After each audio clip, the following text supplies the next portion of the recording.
Hey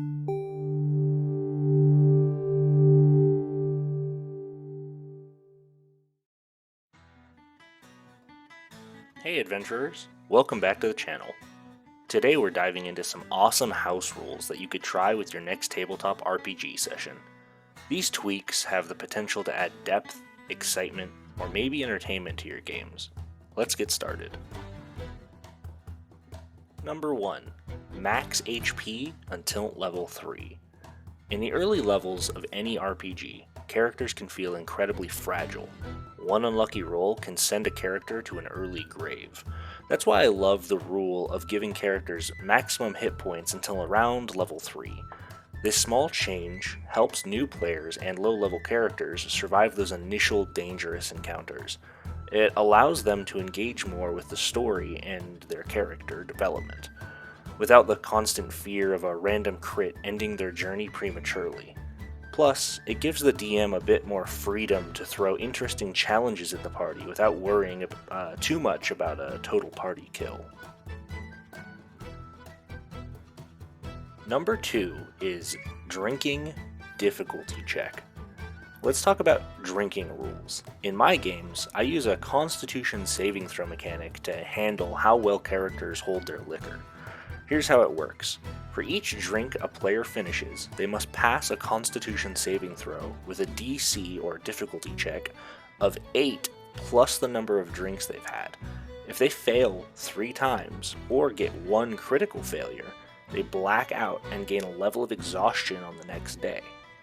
This rule adds a fun and realistic element to drinking in-game.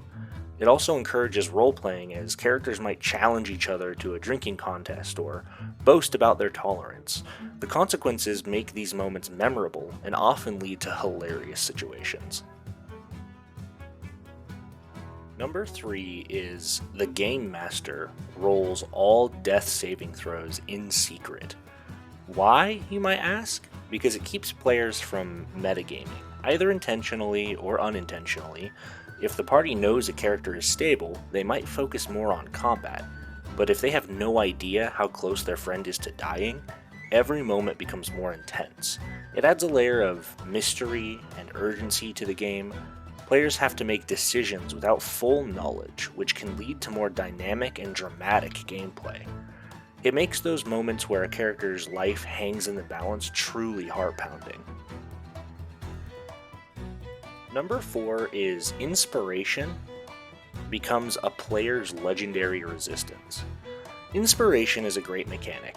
If you're unfamiliar, it's typically to reward players for a good roleplay moment or character development by giving them advantage, like they can choose to give themselves advantage on a roll. But with mine, there's a twist.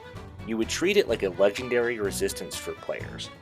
Here's how it works. If a player has inspiration, they can choose to automatically pass a saving throw before or after seeing their roll.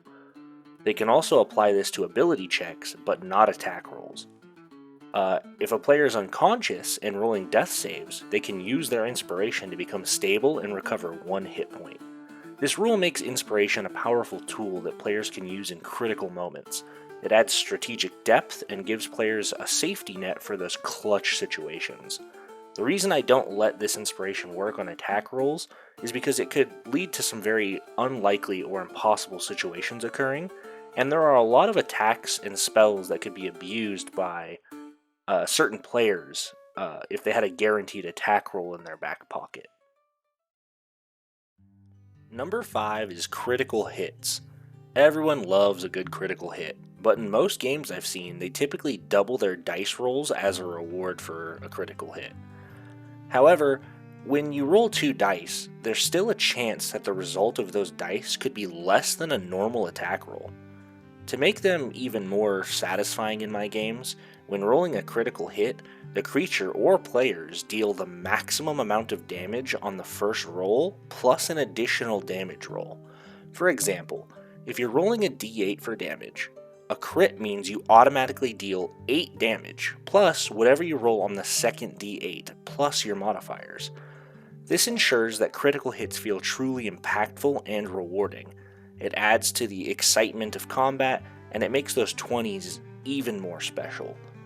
Your players will love the feeling of delivering a truly devastating blow to their enemies, and on the flip side, they have to try and play safe enough to not get dropped by a creature's critical hit.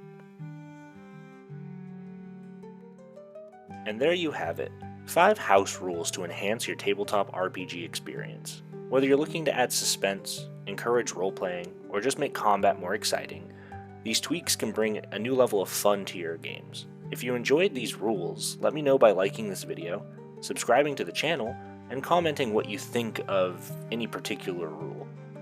Or you could share some of your own favorite house rules down in the comments as well. Until next time, happy adventuring.